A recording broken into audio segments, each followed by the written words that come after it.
Assalamualaikum warahmatullahi wabarakatuh. Perkenalkan, nama saya Yanwar Adam Hendriadi Putra dengan NPM 112112886 dari kelas C11 Manajemen.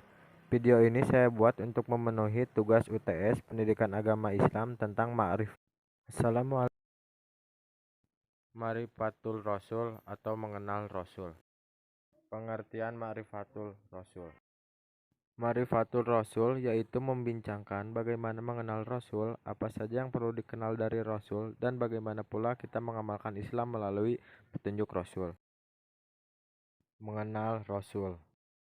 Rasul adalah seorang nabi yang wajib menyampaikan wahyu yang diterima. Hadis Imam Ahmad yang bersumber dari Abu Umamah, Nabi Shallallahu Alaihi Wasallam bersabda, "Aku bertanya, ya Rasulullah, ada berapakah jumlah nabi?" Rasulullah menjawab, "Nabi ada 124.000 dan di antara mereka ada para rasul sebanyak 315.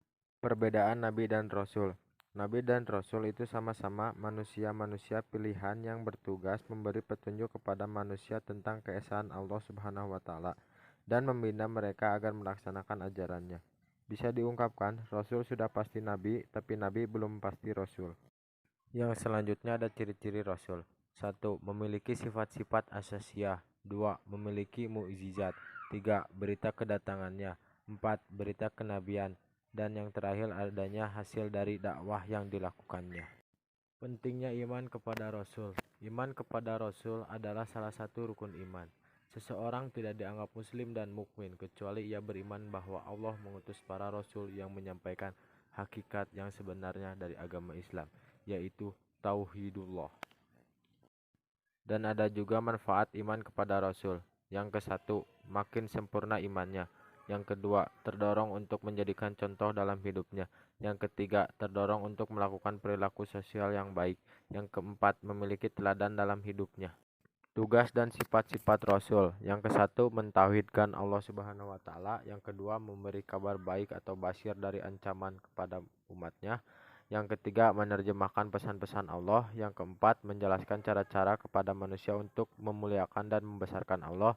Yang kelima, menyeru pada umat untuk beriman kepada Allah tanpa pengkultusan terhadap para rasul itu. Jadi kesimpulannya, kita harus mengetahui Rasul-Rasul Allah karena itu sebagian dari rukun iman, di mana keislaman itu ditentukan dari keimanan kita itu sendiri. Sangat penting untuk memiliki iman kita, salah satunya iman kepada Rasul agar lebih sempurna imannya dan memiliki pedoman hidup. Dan di bab kedua ada hajatul insan ila Rasul atau kebutuhan manusia kepada Rasul.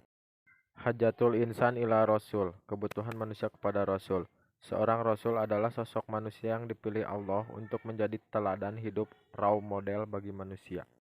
Keberadaan Rasul kemudian menjadi penting agar manusia dapat mengenal secara benar akan siapa Tuhan yang layak disembah. Wujud al-Khaliq, bagaimana cara menyembahnya, ibadah al-Khaliq, dan bagaimana tata aturan kehidupan yang sebenarnya dianggap baik oleh Tuhan al-Hayyah al-Munazhamah. Yang ke-1, insan fitrah. Di antara kelebihan manusia adalah fitrah. Agama Allah yang dijadikannya kepada manusia sesuai dengan fitrahnya. Dalam Al-Quran, Quran Surat Ar-Rum ayat 30. Maka hadapkanlah wajahmu dengan lurus kepada agama Islam sesuai fitrah Allah disebabkan Dia telah menciptakan manusia menurut fitrah itu. Tidak ada perubahan pada ciptaan Allah, itulah agama yang lurus, tetapi kebanyakan manusia tidak mengetahuinya. Yang ke-1, bagian ke-1, keberadaan Sang Pencipta. Kewujudan pencipta merupakan sesuatu yang tak dapat diingkari. Manusia pada dasarnya mengakui perkara ini. Allah sebagai pencipta Rob di dalam Al-Quran diakui oleh orang kafir sekalipun. Perjanjian manusia ketika di dalam rahim ibunya juga menyatakan bahwa alastu birobikum qalu bala sahidina. Manusia menerima Allah sebagai Rob. Yang ke-1, bagian kedua, mengabdi pada Sang Pencipta.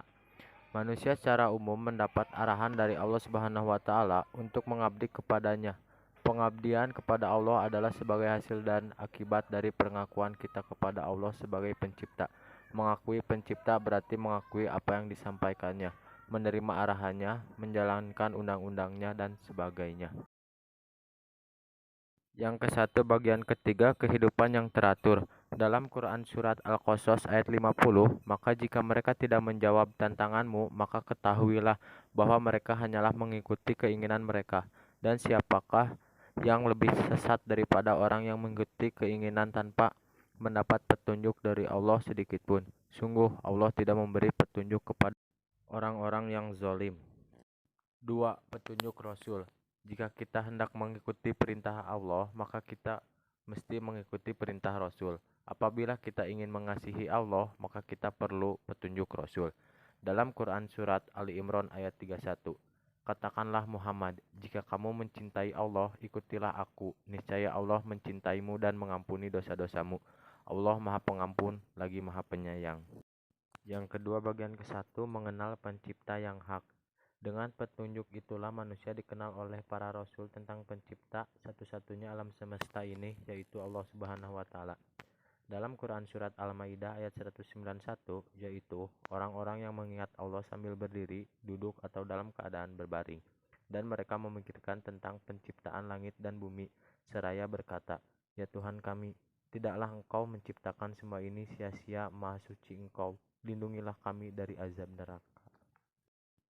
Yang kedua, bagian kedua, ada panduan hidup. Rasulullah Shallallahu Alaihi Wasallam adalah teladan yang baik. Dikatakan bahwa Rasulullah adalah Al-Quran yang berjalan karena akhlaknya adalah Al-Quran. Hadis riwayat Ahmad. Dalam Quran Surat Al-Ahzab ayat 21, sungguh telah ada pada diri Rasulullah itu suri tauladan yang baik bagimu, yaitu bagi orang yang mengharap rahmat Allah, kedatangan hari kiamat, dan yang banyak mengingat Allah. 3. Beribadah yang benar. Dengan ma'rifatul khaliq atau mengenal pencipta dan minhajul hayah atau pedoman hidup yang benar, itulah manusia dapat melaksanakan al-ibadatus sahihah atau ibadah yang benar. Dalam Quran Surat Al-Anbiya ayat 25, dan kami tidak mengutus seorang rasul pun sebelum engkau Muhammad, melainkan kami wahyukan kepadanya bahwa tidak ada Tuhan yang berhak disembah selain aku, maka sembahlah aku. Kesimpulannya, setiap manusia diciptakan oleh Allah Subhanahu wa taala dengan fitrah di mana manusia bersih, suci, dan mempunyai kecenderungan yang baik dan ke arah positif, yaitu ke arah Islam. Bab 3. Ta'rif Rasul. Pengertian ta'rif Rasul. Menurut bahasa Arab, Rasul berasal dari kata irsal yang artinya adalah memberikan arahan atau membimbing. 2. Bagian 2. Tanda-tanda kerasulan. Berbagai tanda kenabian Muhammad SAW telah diketahui sejak masa mudanya dengan karakter dan ciri fisik yang bahkan diketahui oleh seorang rahib Yahudi. Yang kedua, bagian 3. Isra dan Mi'raj. Perjalanan dari Masjidil Haram ke Masjidil Aqsa, kemudian menuju langit yang tinggi dan akhirnya ke Sidratul Muntaha dan kembali ke tempat tidurnya tanpa merasakan kedinginan. Yang selanjutnya, sifat dasar Rasul.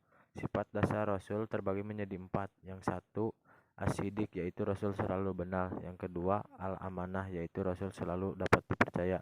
Yang ketiga, al-tabligh, yaitu Rasul selalu menyampaikan wahyu. Yang keempat, al-fatanah, yaitu Rasul memiliki kecerdasan yang tinggi. Yang selanjutnya, pengertian mukjizat menurut Islam. Pengertian mukjizat menurut Islam tak jauh berbeda dengan yang sudah dijelaskan. Keadaan luar biasa yang tidak bisa dijangkau dengan nalar. Pengertian mukjizat berasal dari unsur melemahkan atau mengalahkan dalam Islam. Macam-macam mukjizat.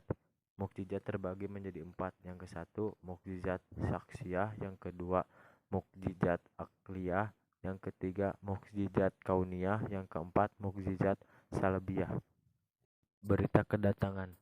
Dan ingatlah ketika Isa putra Maryam berkata, wahai Bani Israel, sesungguhnya aku utusan Allah kepadamu, yang membenarkan kitab yang turun sebelumku, yaitu Taurat, dan memberi kabar gembira dengan seorang Rasul yang akan datang setelahku, yang namanya Ahmad atau Muhammad. Yang selanjutnya, berita kenabian. Allah berpesan agar Nabi tidak berputus asa ataupun merasa sendirian menghadapi tantangan-tantangan seperti itu, karena cukuplah Allah yang menjadi pemberi petunjuk dan penolong. Dan yang terakhir, hasil-hasil perbuatan. Nabi Muhammad adalah utusan Allah dan orang-orang yang bersama dengannya bersikap keras terhadap orang-orang kafir yang bersikap memusuhi. Tetapi berkasih sayang sesama mereka, kamu melihat mereka ruku dan sujud mencari karunia Allah dan keridhoannya. Pada wajah mereka tampak tanda-tanda bekas sujud bercahaya. Itu adalah sifat-sifat mereka yang diungkapkan dalam Taurat dan Injil, yaitu seperti benih yang mengeluarkan tunasnya, kemudian tunas itu makin kuat lalu menjadi besar tumbuh di atas batangnya.